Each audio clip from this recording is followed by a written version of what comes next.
Old folks like me probably remember the movie Dangerous Minds, starring Michelle Pfeiffer.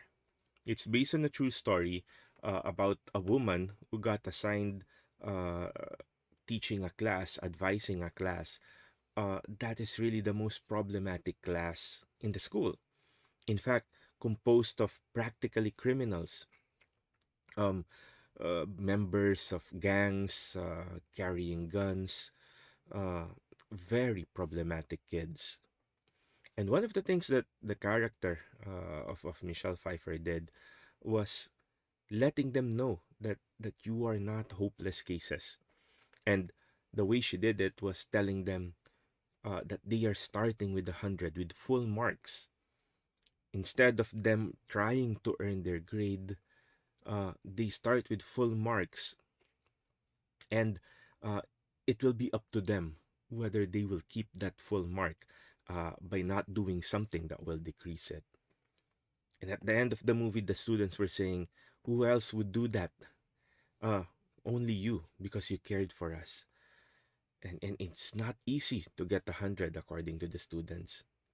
But Michelle Pfeiffer's character said, no, it's just as difficult to keep the 100 uh, than to earn it.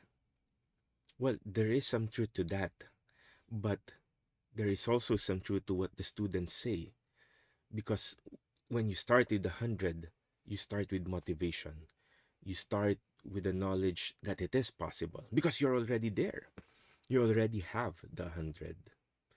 And that is basically the same message that our readings today, this Sunday, tells us.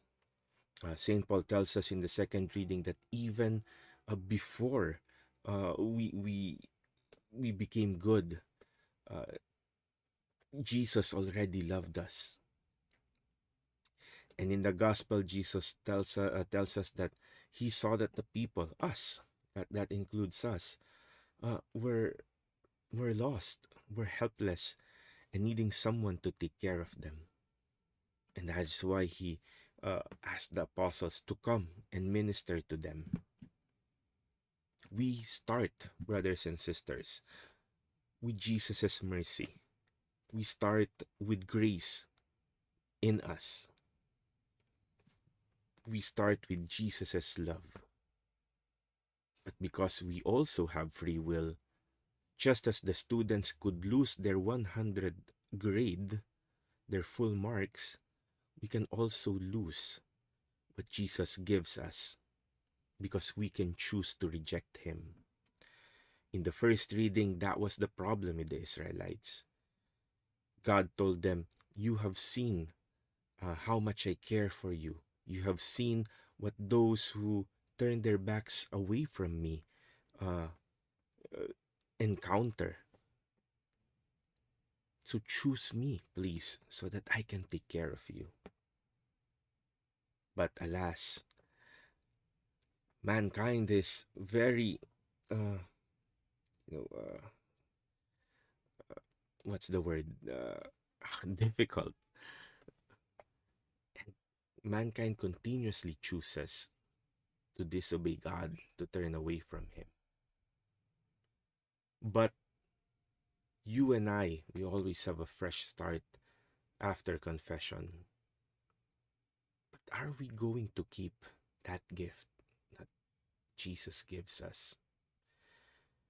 As we continue our Christian life, our journey to heaven, towards sanctity, towards being saints, let us know, let us keep in mind that we should be motivated because we are starting with mercy and we are starting with grace. And we only have to choose it and let the Holy Spirit mold us. We have what we need. Let's go to heaven. Don't miss that opportunity.